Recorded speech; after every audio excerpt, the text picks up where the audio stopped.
Hi guys, welcome back to rate of change notes. So what we talked about in the first day of rate of change was just finding a rate of change from a graph, which is right there, numbers 1 through 4 in the notes. Then the second day of rate of change, we did identifying rate of change from a table. Remembering from a table, we use the equation to find a rate of change, and rate of change is the same thing as slope. So to find the slope or the rate of change, it's m equals y2 minus y1 all over x2 minus x1. No matter if it's a table or a set of points, we plug them into that equation and we find our slope or rate of change, okay? In order to be linear, you've heard me talk about linear equations and graphs and tables have to have a constant rate of change. Constant means the same rate of change all the way through, okay? So again, linear has to have a constant rate of change. If it does not have a constant rate of change, then it is not linear and it's another type of function which we'll talk about. Constant right here means the same. So that means if number is increasing by 2, it's going to increase by 2 every single time, okay? So today what we're doing the word problems when it comes to rate of change. So let's go through a couple of them. Number 7, you put your money in a savings account when you start high school in hopes you'll have enough money to buy a used car when you graduate. When you open the account with $2,500, after 1 year, you have $3,125, and after 2 years, $3,906.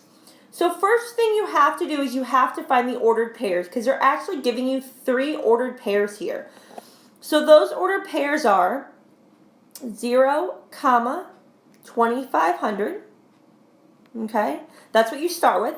The second one is after 1 year, you have $3,125. And then after 2 years, you have $3,906. So those are the 3 sets of ordered pairs. That's the first thing you want to do. You want to read through the problem and say, okay, let me identify my x and my y. Y 9 times out of 10 is always going to do with your money because your money depends on the year. Your x is your independent variable. Your y is always your dependent variable. Okay? So it says, first question, do the total amount of money in your account and number of years represent a linear relationship? Well, I have to prove that. So the only way to prove that is to say, yes, it's a constant rate of change, or no, it's not a constant rate of change. So what you do is you find the slope of 2 sets of problems. So I'm going to do the part in green first. So I have my x and my y and my x and my y. So I'm going to do my slope equals 3,125 minus 2,500.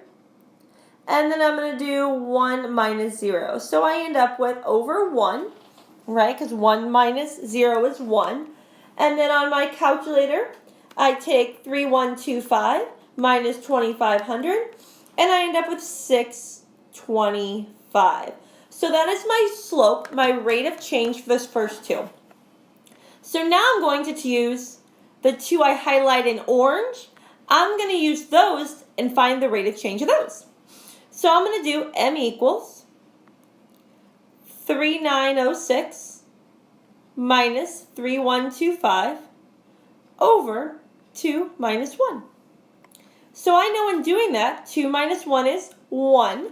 So right now our denominators are the same, so that's a really, really good sign. So I'm going to take 3,906 and subtract 3,125. And I get 781.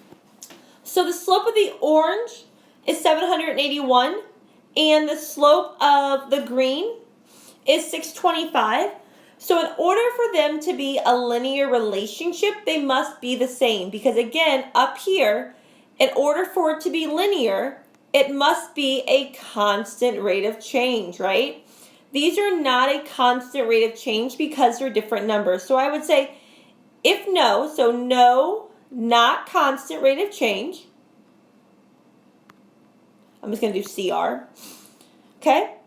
And why not? Because, so actually I'm going to rewrite that. I'm going to say no. I'm going to write this as one sentence. No, not a linear relationship. Okay? I'm going to abbreviate relationship because not a constant rate of change. So not a constant rate of change. And again, because the slopes are not the same, the slopes should be the same throughout the whole time when I do it, no matter what two-order pairs I pick. And if they're not, then it's not linear.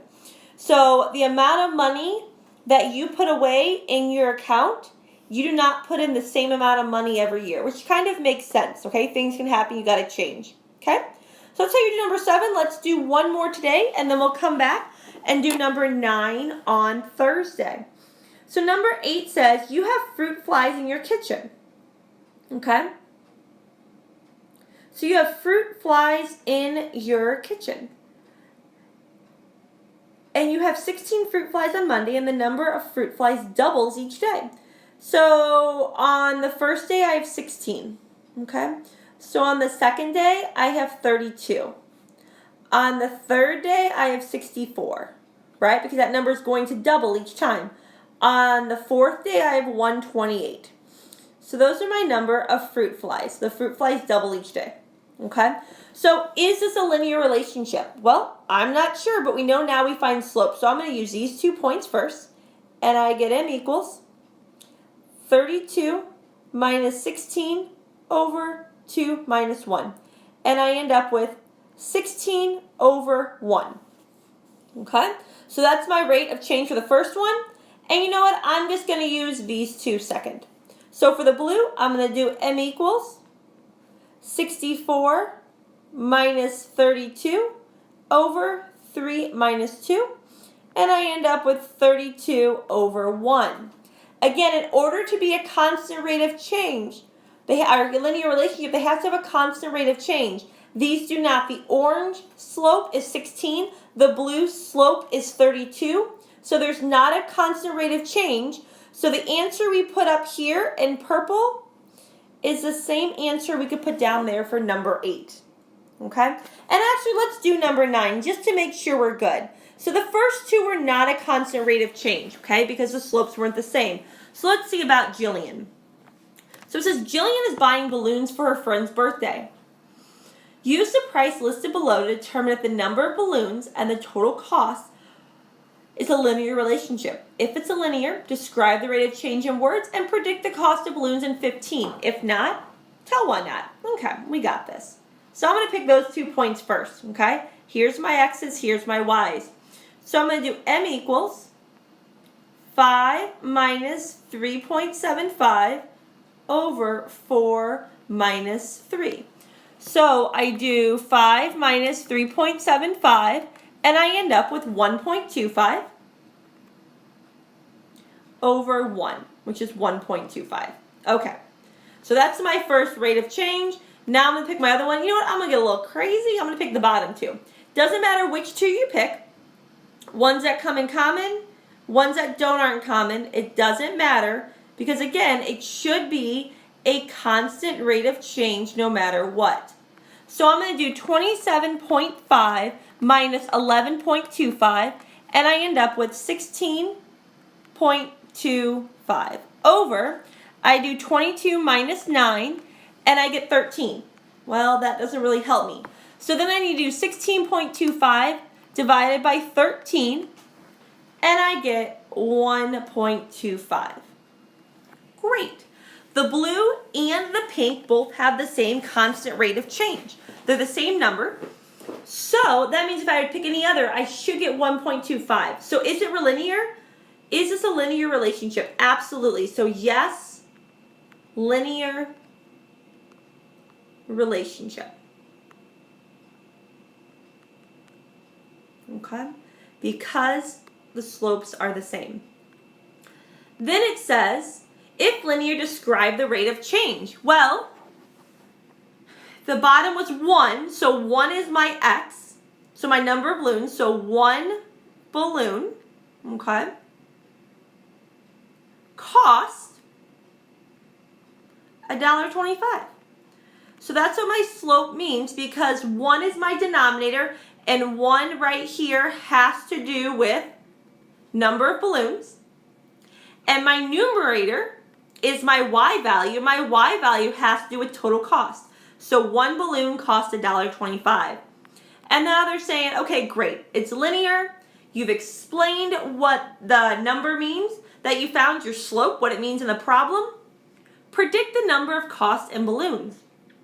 Well, we said one balloon costs $1.25.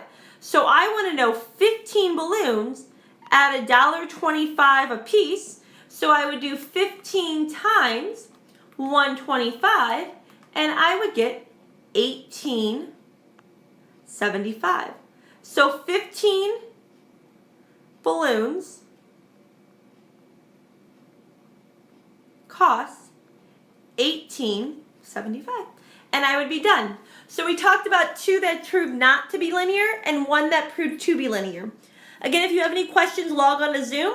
On Thursday, you're going to have a mini little assessment over all the rate of change. The homework assignment is due Thursday. The mini assessment is not due until Sunday at midnight. Have a great day, guys. Talk to you later.